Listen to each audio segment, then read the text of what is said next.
आखिरकार 6 बजे के बाद शरीर का अंतिम संस्कार क्यों नहीं किए जाते और क्यों मृत्यु के बाद शव को एक पल के लिए भी अकेला नहीं छोड़ा जाता? और क्या आपको पता है मृत्यु के बाद क्या होता है? और 24 घंटे बाद आत्मा घर क्यों आती है? और मृत्यु के बाद 13वीं क्यों मनाई जाती है? क्या 13 दिनों तक मृतक की आत्मा घर पर रहती है?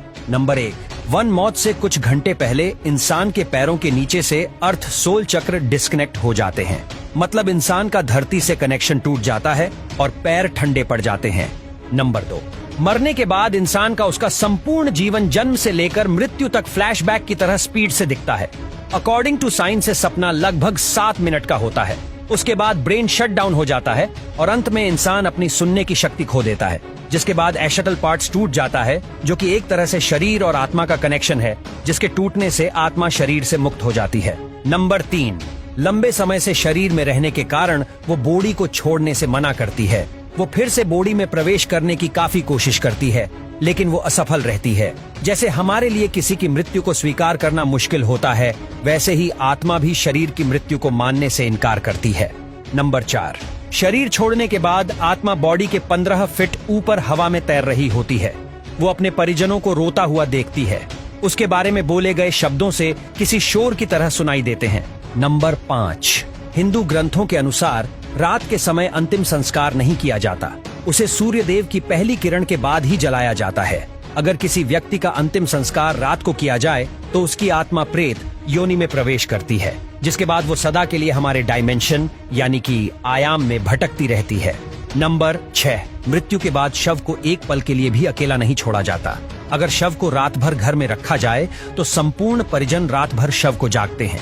एक बार एक गांव में एक शव को कुछ फलों के लिए अकेला छोड़ दिया गया, जिसके बाद बाहरी प्रेतों ने उसके ऊपर कब्जा कर लिया और मृत्यु बॉडी ने पूरा गांव जला दिया।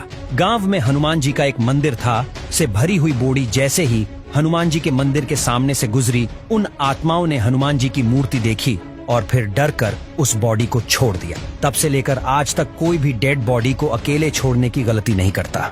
नंबर 7, अंतिम समय में 2 यमदूत आते हैं। वो मरने वाले के साथ जैसा उसने संपूर्ण जीवन लोगों से व्यवहार किया था, ठीक वैसा ही व्यवहार उसके साथ करते हैं। अगर मरने वाला अच्छा आदमी है तो वीजली प्राण त्याग देता है, परंतु वो पापी है तो यमदूतों के टॉर्चर से वो तड़प तड़प कर मरता है। नंबर 8, एक जिसके बाद आत्मा को एक प्रकाशमय गुफा से होते हुए यमदूत यमलोक लेके जाते हैं। रास्ते में वैतरणी नदी पार करते हुए आत्मा को जाना होता है। ये औंधी आग से लथपथ होती है। जिसने अच्छे कर्म की है वो विजली इस नदी को पार कर लेता है, लेकिन अगर कोई पापी व्यक्ति है तो उसे काफी पीड़ा भोगनी पड़ती है। नंबर 9, जी उसके बाद उस आत्मा को यमराज के सामने खड़ा कर दिया जाता है। फिर चित्रगुप्त जी उस व्यक्ति के पाप और पुण्य का लेखा जोखा यमराज के सामने रखते हैं। उसके कर्मों के आधार पर उसे स्वर्ग या नरक भेजा जाता है। गरुड़ पुराण के अनुसार कोई 33 प्रकार के नरक है। यहाँ बताई गई यातनाएं किसी की कल्पना से भी खतरनाक है। नंबर 10, अगर कोई व्यक्ति सुइसाइड यानी आत्महत्या करके प्राण त्यागता है तो उसे और भी कठिनाई सहनी पड़ती है, क्योंकि उसने निर्धारित समय से पहले ही हार मान ली। यह शरीर हमारा नहीं है, ये किराए का मकान है जिसे कुछ समय के लिए यूज करने के लिए मिला है। ये मिट्टी का है और एक दिन मिट्टी में ही मिल जाएगा। 11वां नंबर, गरुड़ पुराण के अनुसार हमारे वास्तविक जीवन में किए गए हमारे कर्म ही हमें नरक दिलाते हैं। उसके बाद अगर कोई साधु या तपस्वी है तो उसे मोक्ष की प्राप्ति हो जाती है। नंबर 12, सबसे बड़ा सवाल, ये सब बातें हमें कैसे पता? गुरुदेव जिनका बल और तुलनीय है, वो एक 700 इंद्र को पराजित कर सकते हैं। गुरुदेव स्वर्ग से अमृत कलश लेकर उड़ गए थे, लेकिन उन्होंने अमृत पान नहीं किया। उन्हें बिना अमृत के ही अमृता प्राप्त हुई।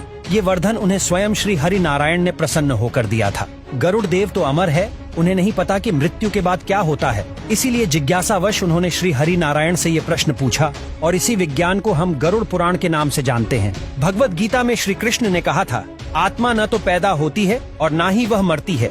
वो तो सिर्फ वस्त्र की तरह एक शरीर से दूसरे शरीर में प्रवेश करती है। मृत्यु तो केवल शरीर की होती है, आत्मा की नहीं। ये जीवन मृत्यु का चक्र यूं ही चलता रहता है। इसीलिए don't die before you are dead, मरने से पहले कभी मत मरो। अंतिम समय में राम नाम सत्य है, इसीलिए कहा जाता है क्योंकि वही संपूर्ण जीवन का सार है।